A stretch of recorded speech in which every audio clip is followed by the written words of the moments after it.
My name's Cameron Levins. I am a two-time Olympian in the 5K and 10K and also the marathon. I was recently selected to the Paris Olympics this year, and I am the North American record holder in the marathon. Hi, I'm Malindi Elmore from Kelowna, BC. Was recently named to my third Olympic team with Cam in the marathon, which is exciting. I ran 2004 Olympics in the 1500 and the 2021 Olympics in the marathon. Yeah, I can start. Something that I was just thinking about earlier today is what, I guess, made you decide that you wanted to start doing the marathon yourself? I mean, obviously, I'm sure you've been asked this a lot, but 1500 is pretty far off event. I think you may have even been an 800 meter focus before even moving to the 15. So you have went up quite a bit, and obviously it's a lot of years after your original retirement. So it's interesting. Yeah. Yeah, I have a similar question for you. So this is a great segue. So I really never expected that I would be a marathon runner or even a distance runner. Like, I didn't like the 5K or the 10K. I really preferred the middle distance 800, 1500 events. So if I went back in time and told my 16-year-old or 20-year-old self that I would end up making two Olympics in the marathon, I would never have believed it. And it just kind of came about organically. When I retired from track in 2012, I was really ready to move on with the sport and didn't really, had regrets that didn't turn out perhaps differently, but didn't have regrets in the process, and moved on with life, and was happy to do so. But I just always really loved running. So it wasn't like, it was still just part of what I did for fun and with friends and just to be fit and active. So I went through a period of doing triathlon actually at a high level for 3 or 4 years in between 2013 and 2018, I'd say. So maybe more even than 5 years. And then after my second son was born in 2018, I decided it wasn't time to do the triathlon training anymore with the swim, bike, run, and that I would just run for fun. And when my son was about 2 months old, I met some friends to go for a run, and they were getting ready for the Chicago Marathon. And I had so much fun just running with them that day, and I wanted to go to the Chicago Marathon with them because they were going to have a good time and they were leaving me behind. They were going to run like between 3.5 hours and 4 hours. 3:30 to 4 hours kind of. So I came home and I asked my husband if I could go to Chicago with them and pace them. And I was like not ready to run a marathon, even just easy. He's like, that's crazy. The baby's only 8 weeks old. Like, what are you going to do with the baby if you go to Chicago? So Graham convinced me not to jump in a marathon at that point. But he's like, but if you really want to do a marathon, like, let's plan it out. You can be ready in 6 months.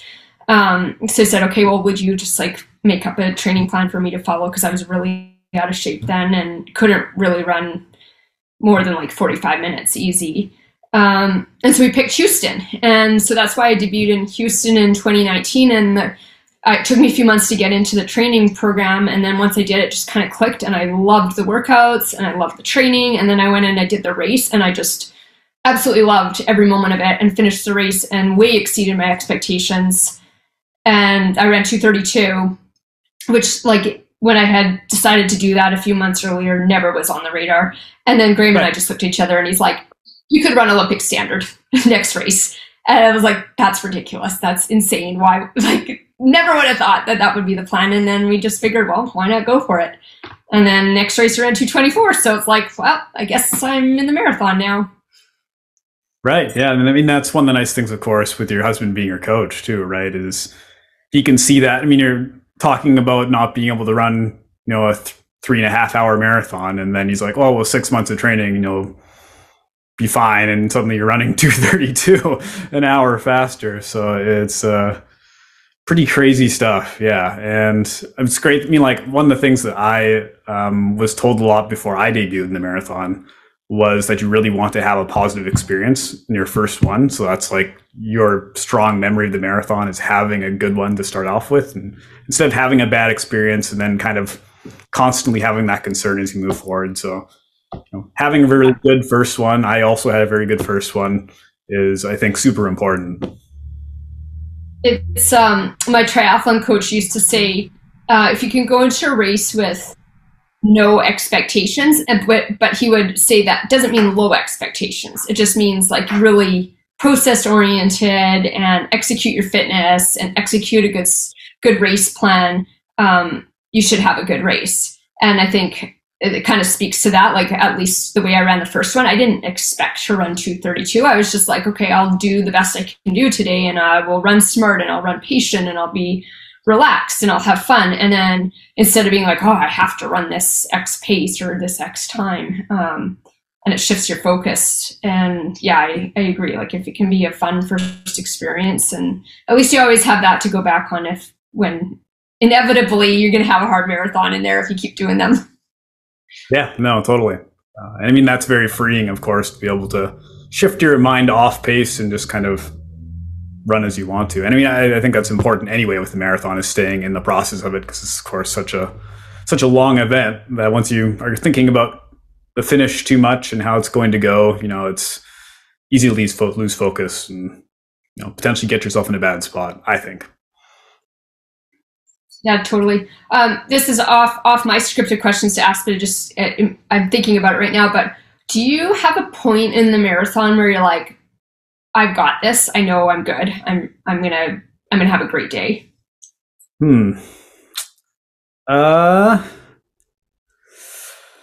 I would say if I'm feeling good entering the last 10 or 12 kilometers, honestly. I mean, I would like to say like, oh, if I'm feeling good through the first half, but I've had that previously, and then 10K later, really regretted that thought and that feeling. So I would say if I'm able to like feel like I really was relaxed through that first, 3/4 of the race, generally speaking, if I'm able to like then match moves from other runners, or really like kind of be able to push faster, or what will feel like is faster, it may just even be maintaining pace. I think that is super important for me. And but I mean, of course, there's races you start and it's like you can feel terrible the first 5K or whatever of the race, and that doesn't necessarily mean anything. So I kind of just like, I try and separate how I feel from how I race, and try, unless like if I run bad, I run bad, and if I run well, I run well, kind of thing, is how I try and look at it. It's like you talked about, just trying to go through the process of what you need to do, and it's hard. Yeah, I was going to ask you how you feel from like what you're thinking, because it's so linked. It's hard to ignore when you don't feel good.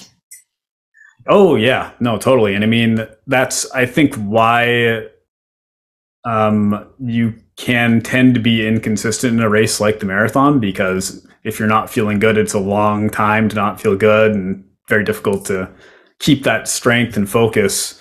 And I mean, some athletes are very, very good at like, doing it well every single time, or seemingly most times, but it's mentally a very, very difficult event. More so, more so than any event I've ever done. I think back on doing like the 5K or the 10K on the track, and thinking that the 10K was really tough, having so many laps around, and how much I regret that thought. I'm like, I'd take the 10K any day again, as far as a bad day in the 10K versus a bad day in the marathon. It's and I don't know. Again, I think the 5K is the hardest out there. Yeah, I mean, it is hard. Like, none of it is easy by any means. I just mean length of suffering for sure is rough for me. Yeah, fair enough. So I wondered if we went back in time to when you were 16. Like I said, I never would have imagined. Well, I wouldn't have imagined at 44 I'd still be doing this, for one thing, or in the marathon. Would you be, if you went back and could revisit your 16-year-old self, would you be surprised that you are where you are today, or was this always the dream plan?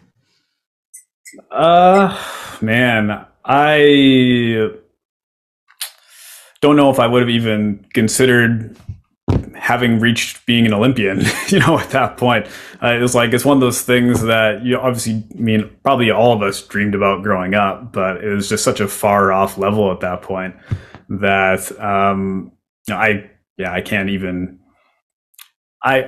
it's funny how your focus kind of changes and your expectation changes as you go along. Like, if someone told me what I had done now at this point when I was 16, I'd be thrilled with it. And of course, now that I'm in it, I'm like, oh, I want to still do that much better. So, I think like a lot of athletes, I wanted to be really good at the mile and the 800. And for a long time, that is what I focused on at that age. And even going into college, that's what I wanted to do well. And, finally had my coach convince me to run like the 5K and 10K in college. So the marathon is something that I think I wanted to do at some point, but I never had any rush or like real excitement around the event until I started finding myself doing better at longer races when I was in college. So, I mean, like, I probably was barely even thinking about it at that age, honestly. And I mean, I assume it's similar for you. Like, I don't know, but I didn't like long runs. I didn't like tempo runs. I like all of 200s. But I think now, even like in the last 4 years, it's shifted a lot where younger people, at least in North America, are trying the marathon at a younger age. We used to, I think that, oh, you have to like exhaust your options on the track and move up later in your career. But I'm seeing people now kind of jump up to the marathon. If you look at, the US trials and whatnot recently, they seem to move earlier. And I think that there's maybe been a resurgence in interest in the event where it was kind of a bit of a, I don't know, like there wasn't the excitement around the event a decade ago that there is nowadays, it seems to me. Or maybe it's just because I'm biased and I'm in it, so I follow it more. Yeah, I think there's some component of that, because I certainly felt that way too. Like, just not even really thinking about the marathon much when I was a track athlete. But now that I'm in it, I realize how competitive an event it is and how much interest there is in the event. Where, I mean, I think I had a bias as a track athlete, being like, oh, like roads is something people move to when they're later in their career. And I'm glad people are moving away from that and you're seeing younger athletes get into it. And, I mean, there's such a sort of variety of routes to take now in running. I mean, you see trail running becoming so big now too. I have friends in that now as well. And I mean, 10 years ago, to my knowledge, that's not something that was a huge talk about, but obviously stuff like Western States and UTMB are really big now. And, it's great. Like the more variety of running we see and like the more interest there is in lots of different things is like just a positive. And I mean, I think we're seeing more young Canadians getting into the road racing and marathon now as well.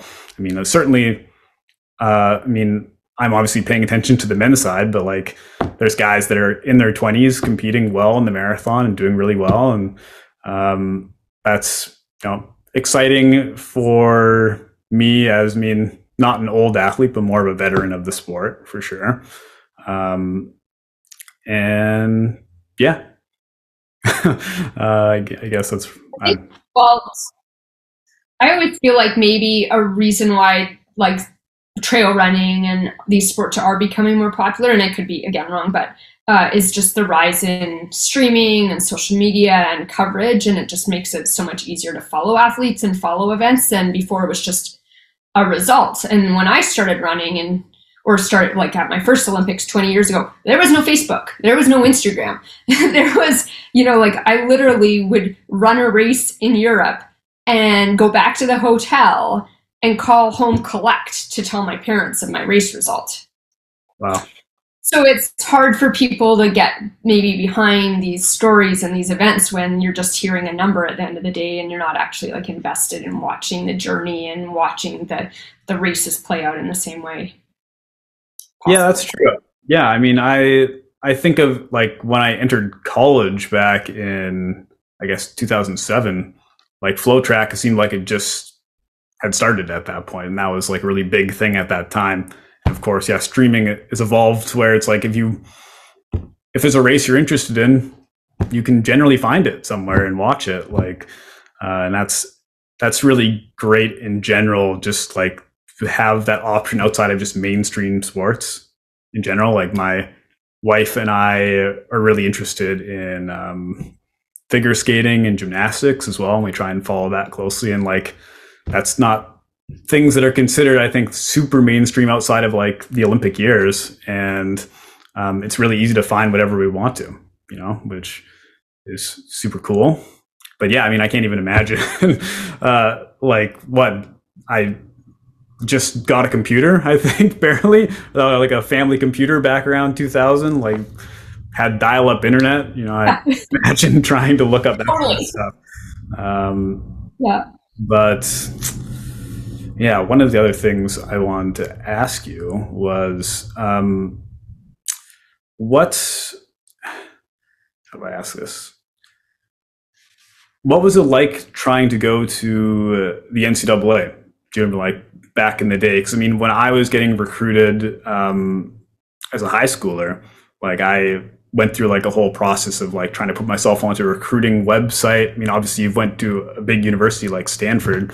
What was that recruiting process like back in the day? Yeah, and I think that's another thing that's definitely been influenced by social media as well, because I think high school students have a way better idea of what's going on in the NCAA now, and following their favorite schools and their favorite collegiate runners and following meets. I was so naive to everything. I mean, I graduated high school in 98. It was 97 when I was looking at universities. Like, you didn't have, again, social media or the internet. So I just kind of always assumed I would go to UVic. And that's where the top runners from Kelowna went to school, they went to UVic. And then at U20 Junior Nationals in 96-ish, like my grade 10, 11 year, the first year you can be recruited, Jim Levins from Rice University approached me and started recruiting me at the meet. He was there. He was allowed to. He wasn't violating any NCAA rules. And it was funny because my parent, he actually drove up to Kelowna, so like 5 hours away, to meet my family and I for lunch the next day. And we were so incredibly naive. We knew nothing. He laid out like Division I, Division II, NAIA. Like, we were clueless. We had no idea what this whole world of NCAA running was, or going to an American university, or taking SATs, or eligibility, or anything like that. So he sort of kind of put the bug in my ear that there were some potential opportunities in the South. And then so that kind of led me to think, well, if I'm going to go run in the States, then what do I want out of it? It's not just like, it's great for you to be approached by someone who's interested in you, but for me, and I'm a university coach in Canada now, I really believe that the first step is academics. Is it a good academic fit? Is there the program you want? It doesn't matter that you get a scholarship to go run in the States if it's not a good fit academically, or it doesn't have your program. Because I was getting approached by schools that, yeah, I was like, all right, there's nothing I want to study there. And I see a lot of kids who pick the school before they pick their program, or pick the school based on running or based on getting offered a full ride scholarship, but then they come home and they don't have a degree that's what they want or that leads them anywhere. Anyways, so I kind of went through like a process of, well, in my ideal world, looking at researching all the universities, Stanford's the university that I want, and I love California, and it's obviously reputable academically, yeah, and it had a good running program. So I went on a recruiting trip. I reached out to them. I'd put together a little resume. I mailed it. No, not sending attachments over the internet. Mailed it to the office, and then was invited down for a visit, and went in February, and literally just like stepped on campus and was like, I love this place. I need to go here. I'm never going anywhere else. This is the place for me. And then I had to come home and have the tough conversation with my dad, because I wasn't offered a full ride scholarship out of high school, about how much we could afford to pay for me to go to school there. But I had made up my mind. That was where I was going. And, for the most part, no regrets in terms of the university. I didn't run very well there. I had a lot of injuries. There's a lot of things I would have done differently, but from a university academic experience, it was fantastic. Yeah, and I mean that's just one of the things as a high schooler to college sometimes is just like you can't know for certain how these programs are going to be and how you're going to fit into the program as well as far as training goes. Like having a good experience or staying healthy or not, like it's things you don't really know as an athlete either at that age. I think knowing what your body can handle or not too, and yeah, it's a lot of it is luck almost. If things are going to go well or not in college to some degree. I feel like. Well, I think in life we're full of hindsight, and if I had known then what I know now, but that's what life is all about, is experiences and learning about yourself as you go. And I learned a lot for sure. I never achieved the level of athletic success that I had hoped, but at the same time, like it led to a successful post-collegiate career, and that in the end has been more valuable than the 4 years there. So I had some things for you as well. So even just like, I know a lot of people love to ask you, and I'm not going to go into detail about this, about how hard you train and how, your mileage and that sort of thing, which is incredible. And I think your work ethic is really inspiring. What's driving you every day? Well, for me at this point, I really just enjoy competing, and going and not competing well or doing my best is very frustrating for me. And so I mean, like I know I need a lot of preparation to do well. And a couple of years ago now, after the last Olympics, I mean, I seriously considered whether I wanted to keep doing this or retire or not. And one of the things that I felt was I would regret not having given a really the most full effort that I possibly could into the marathon, into this event. And I kind of just sort of thought like, well, if this goes well and I stay healthy and like this is a success, then that's great. And if it doesn't, I know that I really tried my best and did everything I could.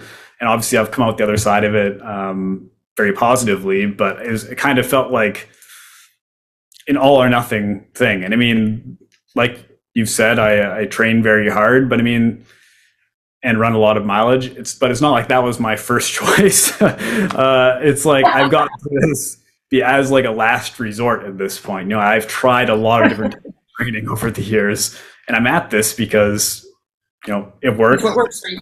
Yeah, exactly. I mean, like I'm not under any false impression that this is the optimal way for everybody to train, but like it's a little bit different for everybody. And like I understand the things in my training that I think are transmissible to everybody in like a helpful way, and I know the things that are my own quirks. And if like obviously one of those things is running a whole crap ton of mileage.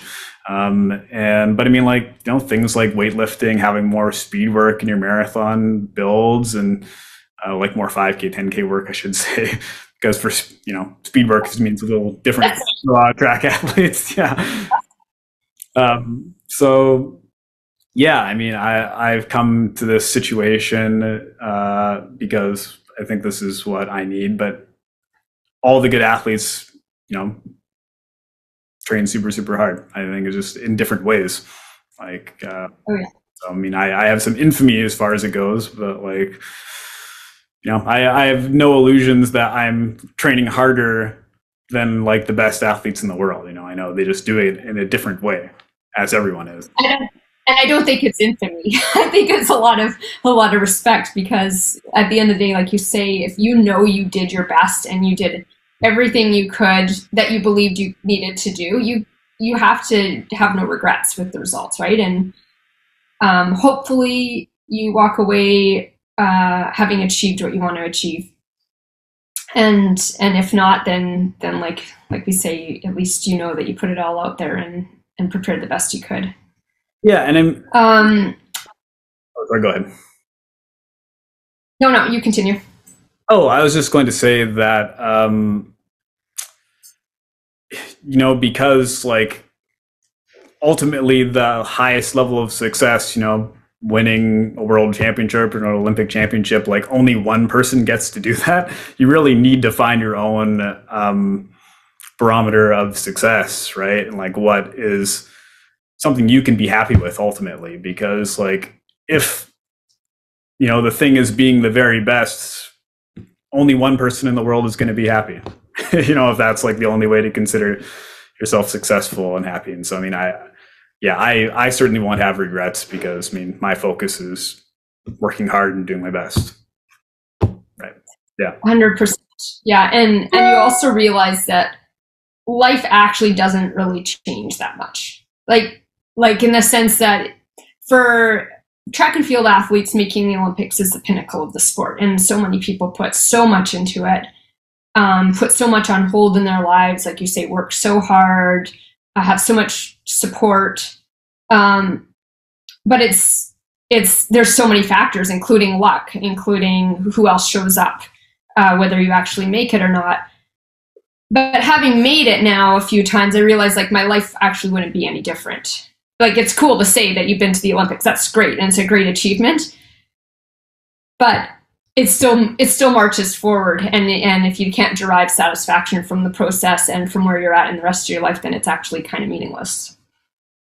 Yeah, it's true. I mean, at some point, no matter what you do, it ends, and you got to be happy with what it is and what the rest of your life is without it. Like, you can't have yourself be completely defined within this sport, as much as that would be nice. Sometimes, you want to have a life outside of it, and you want to be like a fully rounded person. And I mean, that's, I think, very important also for your well, obviously you've transitioned out of the sport and then back into it. But my assumption is when you're ultimately retire all the way, when either of us do, like, you don't want to be asking yourself, okay, what do I do with my life now? Like you want to know, like, okay, this was a facet of my life, and like running will always, have some component of it, but I'm okay not being a professional athlete, and like I'm okay with just having this thing that I've always enjoyed and will continue to enjoy, but like as a hobby. Yeah, sure. So any insight into what you would love to do or pursue if it weren't running? Well, one of the things that I had been really interested in a long time is going into nursing, actually, after. That Elizabeth is a nurse too, right? She is a pharmacist, actually, a pharmacist in a hospital. And with how the health profession is now at this point, she does not really encourage me so much to go into it herself, because it's been very difficult since the pandemic. It's really changed how I think people feel about it and how she feels about it. And so we'll have to reevaluate that, but that has been a long time thing that I've been interested in doing. I think I'd like to do maybe, as a hobby, some coaching as well, but at least as far as a profession, I don't think that's something that I want to like full-time take on. I think when I'm done, I'd really like to step back and make sure it is, like I said, a hobby and not something that I like full-time professionally want to do. So develop other facets of your skills and personality and experience. Yeah, exactly. I have a question for you. Cool. As far as, I guess it doesn't need to be athletes, but just like, what do you draw inspiration from yourself? Like whether it's athletes or like, you kind of asked me this earlier, but like what continues to motivate you within the sport here as well? Or like, I guess it can be a couple part question here, but like, what are athletes you see and you're like, oh, like what they're doing is super exciting and like I want to be better because I see this kind of thing? Yeah, I mean, I definitely find sources of inspiration everywhere, and love following the sport and knowing the backstories of a lot of people. But I also, two things. I also coach some university at UBC Okanagan, and then some athletes online, and I'm just also really inspired by people I work with, just again, like just trying to be their best and trying to working hard, setting goals, not making excuses, that sort of thing.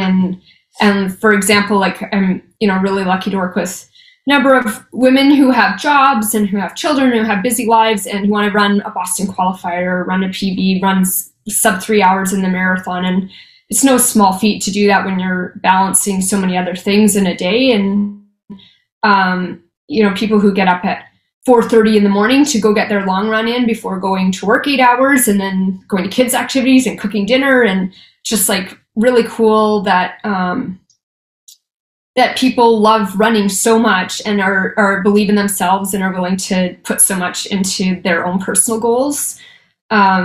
And that's also, I think, one of the things that draws me to the sport of marathon, because it is so universal. And there's, when we line up, aside from maybe the Olympics and world champs, but pretty much any other race, there's thousands of people there who also are there for their own goals. And the energy is so amazing. And you're like, if somebody runs a 4-hour marathon or walk jog 6 hours or runs 3 hours, like there's all these storylines and all these different reasons for being there and so much energy, and the courses are lined, but you finish the race and you're like, I just ran 42.2K along with 30 or 40,000 other people. And so I just find that so cool and like such a cool part of our sport, because what other sports at the high performance level are so integrated in with just community and, mass participation. So I think that's probably what I love most about road racing and about the marathon. Yeah, I mean, I agree. That was like one of the big things going into marathoning, is realizing like just like how a part of a community it is, like more so than any of the track stuff. Like you get into it and yeah, it's just like so many people are doing it from so many different backgrounds and lifestyles. And you like just recognize like what a big commitment it is to be on that start line and like being able to complete it. And I mean, like, I even feel this among just like my competitors, even at a high level, you get there and you're like, what a success it is to be here healthy and like being able to start or like complete or do this well. Cause like, yeah, it's so difficult to be able to do this and do it at the level that you want to. And, yeah, I mean, getting to meet people from just like within the community that are choosing to do these things. And I mean, my own parents got into marathoning in their 40s, I believe, and that like they didn't have any history with running. Besides, I think my mom did maybe a little bit of middle school track and like did some sports themselves, but like they weren't really into it. They just like picked it up suddenly and it liked it. And, like my mom still runs lots to this day. And, like that's so many stories like that within marathoning, within road racing sport in general, is just like people being like, I like this. And, like, I want to challenge myself to do something that like not necessarily lots of people can do or want to do. And I think that's just so cool.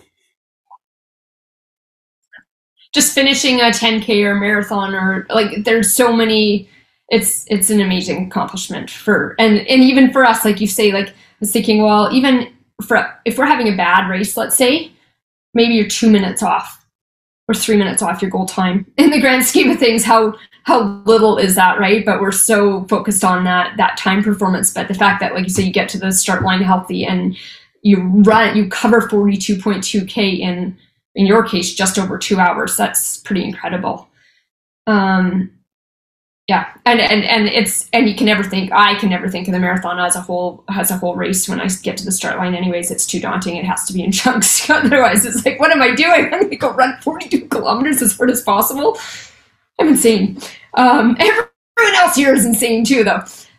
You mentioned your parents, and they've been at a number of races, which is really awesome. I've really enjoyed, hanging out with them at dinner last year in Ottawa. We shared a table, and they're huge fans of the sport, and they're huge fans, of course, of you, and as they should be. And I'm assuming they'll be in Paris this year, so that's got to be, and Liz as well, that's got to be incredible. Yeah. So yeah, my parents really do a good job of trying to get out to all sort of my big racing events, and they've they went to the previous Olympics with me in 2012, and they're going again here in 2024 is really cool. And also my brother and his family are going too. So yeah, that's like super exciting. And yeah, my mom and dad, you're right, they're right. They just like love this sport. It's amazing. My dad, when he like shows up to these big like elite events, and he's like, "Oh, I recognize these people right away," and he's like the kind of guy that just like goes up and talks to whoever. Yeah. Which I'm sure you know. I'm sure that's exactly what happened. Was my dad came up to you and you're like, he's like, "Oh, you're Malindi, right?" Like that's his thing. So that's really, yeah, they're great. I love them. They're awesome. My wife actually didn't go with me. Well, we weren't married yet at that point, but she didn't go to any of the previous Olympics that I've been a part of. So this is be really special that she can come and join me in this one, which is really, really cool. I guess Graham, right? Like, well, has he competed in Olympics himself as well? Yeah, so he competed in the 92 Olympics and the 96 Olympics. Yeah. And it's kind of a bit of a family joke because he was ninth in Barcelona and then I was ninth in Tokyo. So we have a tied family record. But then, of course, I just beat his family record by making my third games. But I tell him that we're just sharing it because he's my coach. So it's like we both made 2.5 Olympics. And he's so great, obviously. But he's like, well, I've coached someone to the Olympics, which you haven't done yet. So he takes a lot of pride in helping me, and we approach it definitely like a lot of teamwork. For us, it's teamwork on the home front, managing the kids and the family, and then when he is riding his bike with me on long runs and so invested in our success together. And it will be his first time also at the Olympics with me because in 2004 we had actually just started dating, and he was obviously super supportive of me going, but he wasn't at the point where he was flying to Athens and hanging out, sharing a hotel room with my parents at $1,000 a night. And then for me, an added bonus is that I have my kids who will be 6 and 10 this year. And that'll be really cool to have them out there, and hopefully something that they remember forever, because we're going to spend a lot of money on getting them there. Yeah, well, if nothing else, I'll be able to go. Oh, sorry, go ahead. What's that? I was just going to say, if nothing else, or like Euro Disney or whatever there, right, in Paris. Yeah, we're not going to do Disney, but we are going to go on a bit of a holiday afterwards.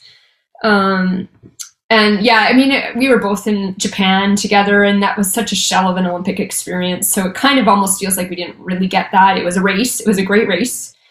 Well, in my case, it was a great race. In your case, it was a race that led you to further great races, right? It was the catalyst for some change that has propelled you even beyond. Well, who knows where the limit is, but I would say that I don't want to put words in your mouth, but I know you were very disappointed with the outcome of that race, but that's when you evaluated what changes you need to make to reach your potential or to strive towards your potential. Thank you. Yeah, I appreciate it. I mean, obviously that was, well, I mean, I guess, do you consider that the best marathon performance of your career? I mean, I honestly don't know how 2004 went for you in the 1500. Oh yeah. 2004 was not good. 2004 for me was really disappointing. Couple things. I'd say I was like overcooked by the time we got to the Olympics. It was a long season. I ran my PB going in 2003 was 4:10, and the Olympic standard was 4:05. And I ran 4:02 that year. So I took off 8 seconds from that year, and was running really well through indoor season, early spring, right up to about July. Made the Olympic team, won the Olympic trials in Victoria, July 1st, I think it was Canada Day or that weekend. But then the Olympics weren't till the end of August. And so just to hang on that extra 6 weeks, I went back to Europe. I got really sick. I got really run down. I got really flat. And I got in the race, and I do remember, I mean, the energy in those stadiums is unbelievable. The noise and the lights. So being very overwhelmed by that, and then feeling just like I had no kick. Like I was right in the pack, 200 to go, we were all together, and then everyone took off and I was just out the back. So I didn't progress through the heats to the semis, and that was really disappointing. Because I, like, you know, if I had been running the way I had earlier in the season, I should have made it through. But I stepped off the track thinking, I'll be back, I'll get redemption. Now I know what this is all about. I've got the experience now, and then unfortunately didn't end up making it back in the track in 08 or 2012 for a lot of reasons I won't go into, but that was really hard because I spent the next 8 years trying to get back to that level. Anyways, I completely forget what your question was, but just, yeah, it's just such a different experience now. Yeah, I was just saying, like, well, all I was asking was whether Tokyo was like your best Olympic performance, or was it 2004, which you did answer. Yeah. So then, therefore, yes, it was much better performance. Yeah. And yeah, I mean, being top 10 was my goal in Tokyo, and then, you know, the way that the race played out and the way the heat played out really played to my favor, I think, because we had done the heat acclimation and I'd been training in Kelowna where it was hot, and I managed to run a really patient race. And then as people were dying, I just kind of moved through the field, which is, it's going to be different in Paris for sure, in the sense that it's a different course and we may not have the same humidity, but it could be warm. Which brings me to some things I'm wondering about from your end. Like, do you have a different approach to both your training leading into Paris, knowing that it's going to be a very difficult and hilly course? And that's the first part, is how might your training change for this race compared to like Eugene, where it's flat and relatively cool? And how would it maybe perhaps change your strategy, your race execution? Yeah, that is interesting. You know, my coach Jim Finlayson and I have talked about it a bit, and he makes it seem like we're going to have a very different training program than we've ever had, just because it's kind of going to be a course like I think most professional runners probably haven't taken on a course like this before, just with like how extreme the inclines are. I think I've heard there's sections that are about 13% in some places. Yeah, which is just like unreal. So I mean, his thoughts are like mostly, well, let's not worry too much about like how fast you're like averaging these marathon workouts, and like let's just think about being able to handle the hills, handle the course, because like you're never going to hit, you know, the pace that you're really even thinking about. Like it's not even going to be relevant. It's just like going to be about handling what you have to take as far as this kind of course goes. I mean, yeah, we haven't really gotten heavily into it. I'm kind of going to do a sort of mini build up here, doing just like a road 10K and a half through April, and then sort of build into the marathons. We haven't like really officially started that, but that is my understanding as we've talked about it.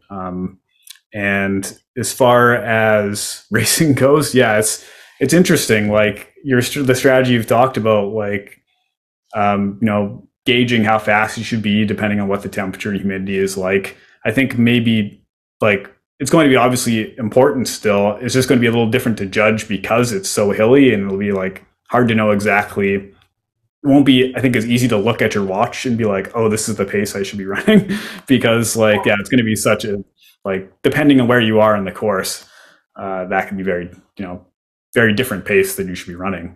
So I think that's a component that we need to practice lots and discuss more. I don't understand exactly how to do it outside of just feel at this point. But, yeah, it's I think the start will be important for sure.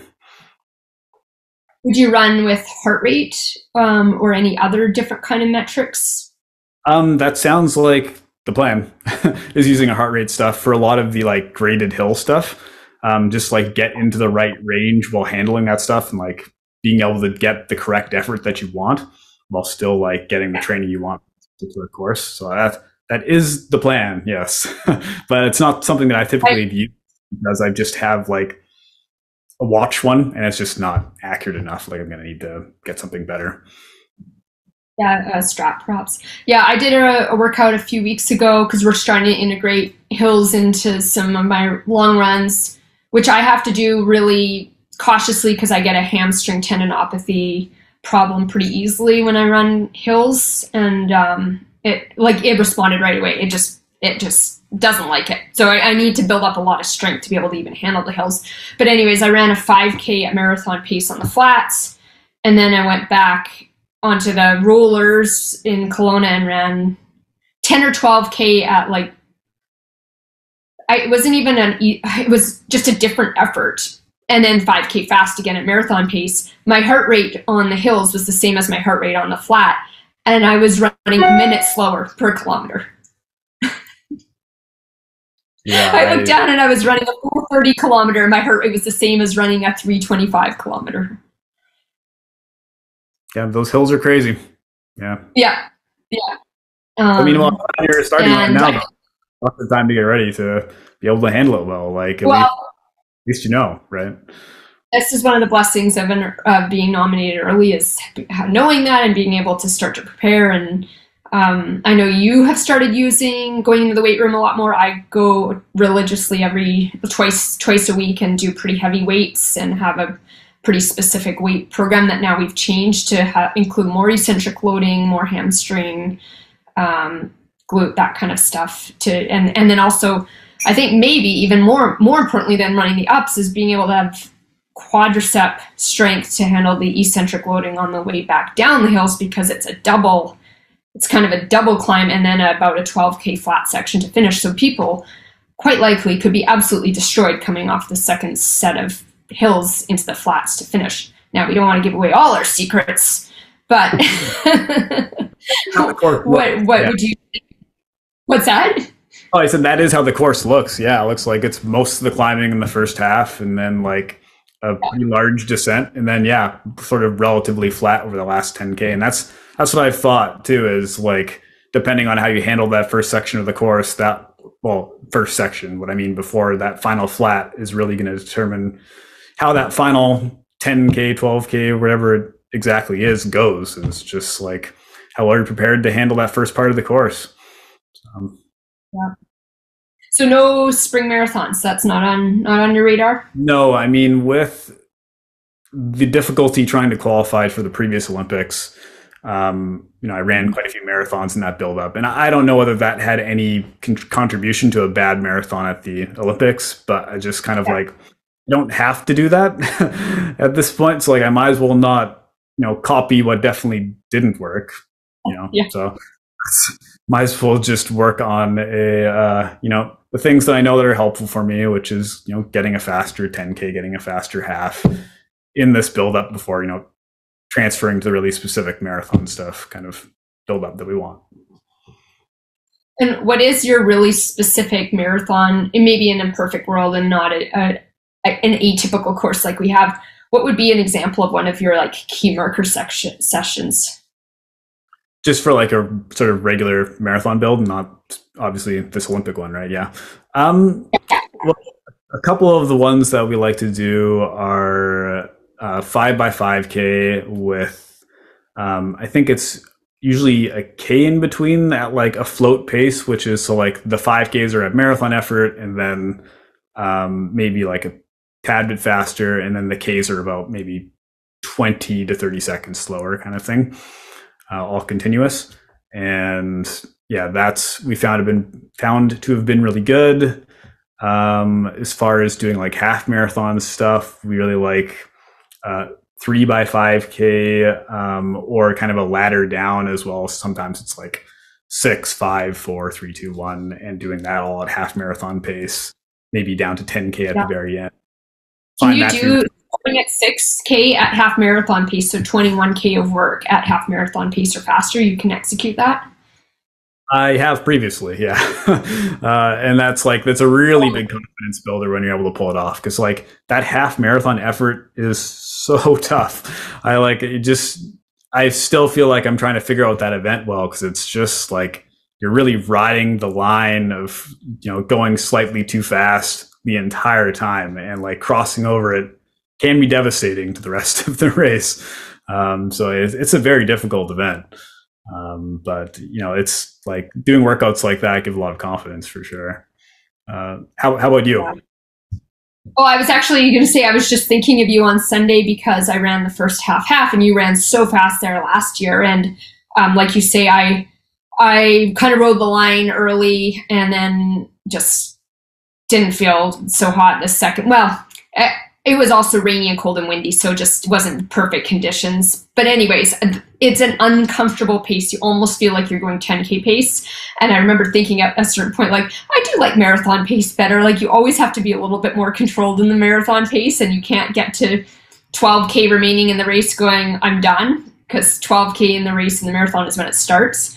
But I was thinking about a previous conversation we had about marathon courses, or half marathon courses. The Vancouver first half is not a fast course. You ran so fast there last year, and it is hilly and twisty and windy and terrain changes. And I got in there, I was like, I don't know how Cam did it last year, because this is not a course for running super fast on.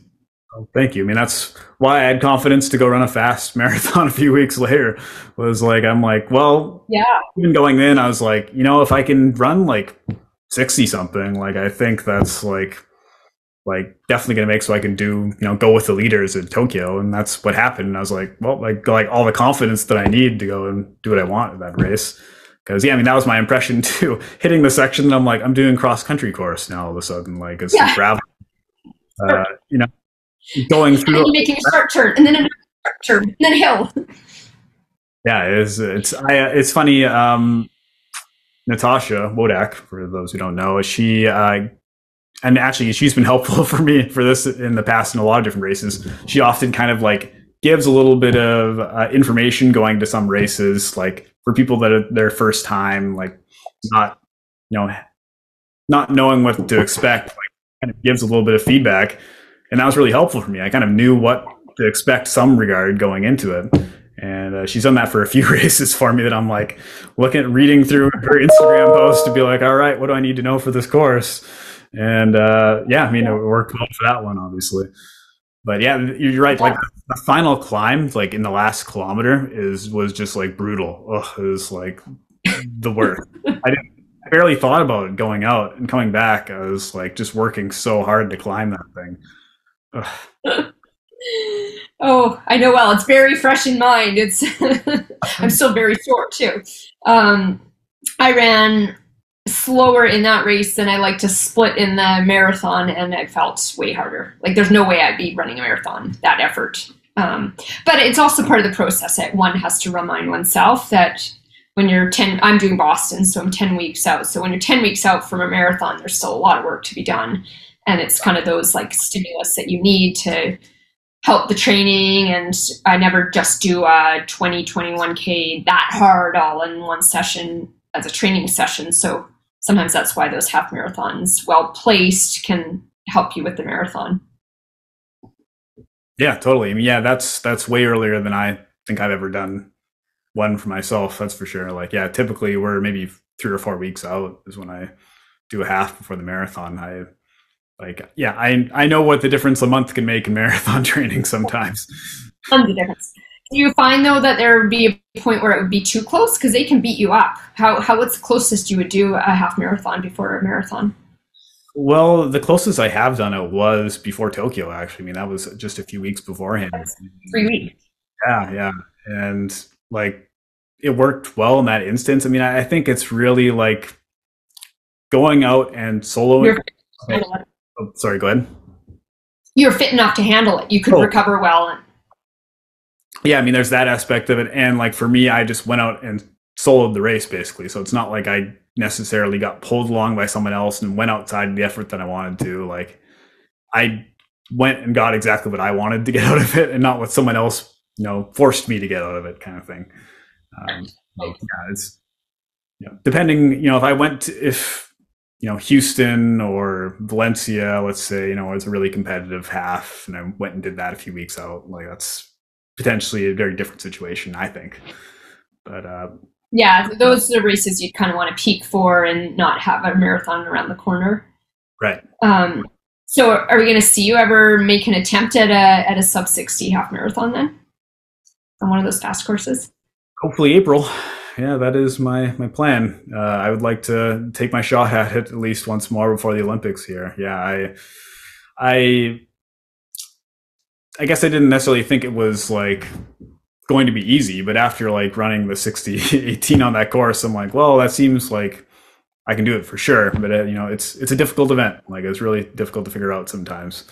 And everything went right that day, but it's yeah, even at your best, it's just tough. Or at least been tough for me.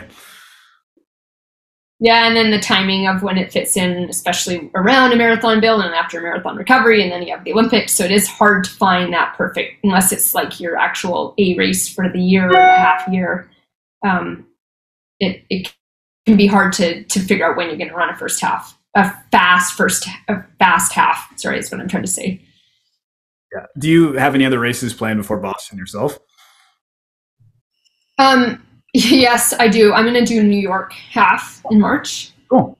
So March 17th. And oh, why did I decide to do that? I was wondering that 2 days ago when I was in the middle of my half marathon going, hey, it's another hilly opportunity to kind of have a benchmark. And the Boston Marathon for me is more of a stepping stone to the Olympics than an end game race. I want to do well, obviously, but I want to practice a different approach to training over the next 10 weeks, doing more of these hilly long runs, building up strength in the weight room, and then hopefully being able to see some results and how we adapt to that to take away lessons for the specific Paris build. So this is kind of like, some learning opportunity races, and then hopefully we'll have a good idea. Yeah, I mean, obviously, you raced Boston before, and I guess when you did it previously, did you not feel like you handled it particularly well? Or Yeah, no, it's a really hard course, and people had said it's a hard course, but I didn't actually realize until I was in it. And like I mentioned earlier, my hamstring is a little bit finicky in the insertion, like the tendinopathy upper hamstring. So I have to be really careful about how I implement hills and training. So in 2022, when I did Boston, I actually had to stay away from hill training. Any kind of running on hills really flared it up. So when I got into the race, I was like, ooh, yikes, I can definitely feel my lack of running up and down. And it just feels like it's kind of constantly rolling. So we're hoping this time that we can prepare for the hills better for Boston, and be stronger from that going forward. And then it'll also be nice because I have a benchmark. I know what I ran in Boston 2 years ago on a normal kind of approach to a marathon build. And hopefully we run better this year. And then we'll know that, we'll have a good idea that the change in the approach is working. But there's variables when it comes to a marathon that it's hard to just pinpoint anyone specifically. yeah, and how you individually respond to that stuff is necessarily different for the athlete. Yeah, I mean, sorry, that just makes me think, or just made me come up with another question. Graham, so did he start coaching other marathoners before he started working with you as well, or were you kind of his first foray into it? I'm his first project. But Graham is very detail oriented. He really researches a lot of things. He does not leave any stone unturned. I think he'd love to do more coaching in the future and work with more athletes if they kind of have the right kind of goals, and he would be a fit. And he's just a student of the sport and always was as an athlete himself. And then he was also a triathlete. So I think he just is really passionate about the event and understanding the nuances. Cool. Yeah, I'm glad that worked out so well. That's great. Yeah, I mean, obviously he's learned lots over the years himself, and that's super cool. Yeah. So, are your kids into running yet at all themselves? Like, have they started doing any of the elementary school stuff, or like getting into it yet themselves? Or I mean, I don't know if you even want to talk about that or not, but just no, it's cool. I mean, obviously, my kids are. Yeah, they get it. It's funny when I told Charlie that I made my Charlie stories, my 9-year-old, that last week. I'm like, hey, Charlie, good news. I made the Olympics this time. And he's like, oh, they didn't find anyone faster, I guess. I'm like, no, nope, they didn't. Nope. Charlie, it's actually kind of a big deal that I made it. She's like, oh, Mom, it's not that big a deal. So for my kids, it's just like what I do, and it's part of their normal. And Mom goes to run. Mom doesn't go to an office in the morning. Mom drops them off in their running clothes and goes and runs. But kind of like the way I grew up, I just want my kids to be like well-rounded athletes and to find what they love and to expose them to a lot of things and to hopefully promote like good work ethic and good sportsmanship. And I think it would be awesome if my kids came to running as what they love to do, but it's by no means going to be because we're, forcing them. We're just putting them in soccer and baseball and kung fu and piano, like all the activities, right? And I think my younger one, who's 5, he's kind of naturally seems to be really athletically driven. So I would suspect he'd be the one who'd be drawn to running more than my older kid, who still just is happy to build his Lego, which is cool. That's great. He'll be fun in Lego. He'll be in Lego competitions. It's awesome. It's great. Everyone should like Legos. I loved Legos growing up too. We have lots saved up for our kids in the future. That's for between my wife and Don't get rid of it. It's expensive. Yeah, exactly. Yeah.